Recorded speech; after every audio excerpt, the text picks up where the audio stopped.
നമുക്കിന്നൊരു full meal recipe ആയാലോ? Cheesy sausage pasta recipe, അതും വിത്ത് ബ്രോക്കലി. നമ്മുടെ നവംബറിലൊക്കെ വനിതാ പാചകത്തിൽ ടാനിയ മാറ്റി അവതരിപ്പിക്കുന്ന വെറൈറ്റി സോസേജ് റെസിപ്പീസിൽ നിന്നും എടുത്തിട്ടുള്ളതാണ്.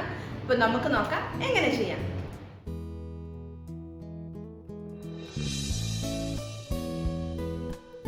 പാസ്തയ്ക്ക് വേണ്ടിയിട്ട് ഒരു പാനിലേക്ക് നമുക്ക് ഒരു വലിയ സ്പൂൺ ഒലിവ് ഓയിൽ ആദ്യം ഒന്ന് ഒഴിച്ചു കൊടുക്കാം. അതിലേക്ക് ഒരു 3/4 കപ്പ് സവോള ചെറുതായിട്ട് അരിഞ്ഞതാണ്, അതും അതിൻ്റെ ഒപ്പം തന്നെ 400 ഗ്രാം സോസേജ് വട്ടത്തിൽ കട്ട് ചെയ്തെടുത്താണ്, അതും കൂടെ ചേർത്ത് നന്നായിട്ടൊന്ന് ഫ്രൈ ചെയ്തെടുക്കാം. സോസേജിൻ്റെ നിറമൊക്കെ മാറി ഒരു ബ്രൗൺ കളർ വരുന്നിടം വരെ നമുക്കിതൊന്ന് ഫ്രൈ ചെയ്യാം. നമ്മുടെ സോസേജും നല്ല ബ്രൗൺ കളറായി വന്നിട്ടുണ്ട്, സവോളയൊക്കെ നന്നായിട്ട് സോഫ്റ്റ് ആയിട്ടുണ്ട്. നമുക്കിതിനെ ഒരു പ്ലേറ്റിലേക്ക് മാറ്റി വെക്കാം.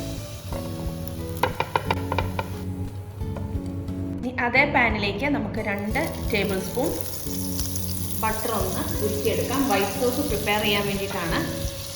ഒന്ന് സോഫ്റ്റായി വരുമ്പോഴേക്കും നമുക്ക് ബാക്കി ഇൻഗ്രീഡിയൻസും കൂടെ ചേർക്കാം.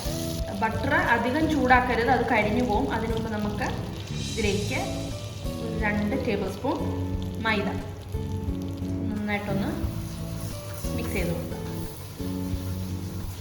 മൈദയും വെന്ത് വന്നിട്ടുണ്ട്. നമുക്കതിലേക്ക് പാൽ ഒഴിച്ചു കൊടുക്കാം. കട്ട കെട്ടാതെ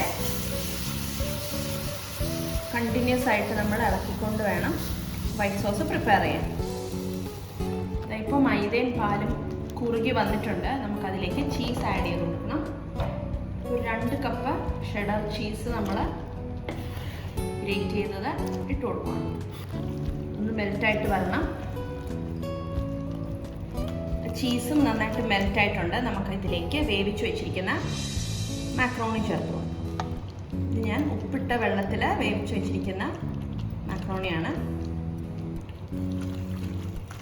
അതിൻ്റെ ഒപ്പം തന്നെ വേവിച്ച് വെച്ചിരിക്കുന്ന ബ്രോക്കോളി.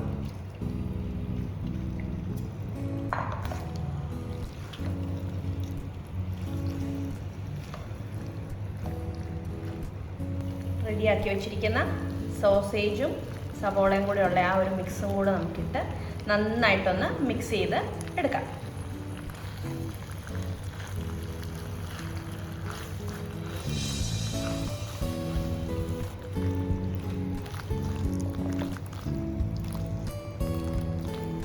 ഇതിലേക്ക് പാകത്തിനുള്ള ഉപ്പും കുരുമുളക് പൊടിയും കൂടി ഇട്ട് നമുക്ക്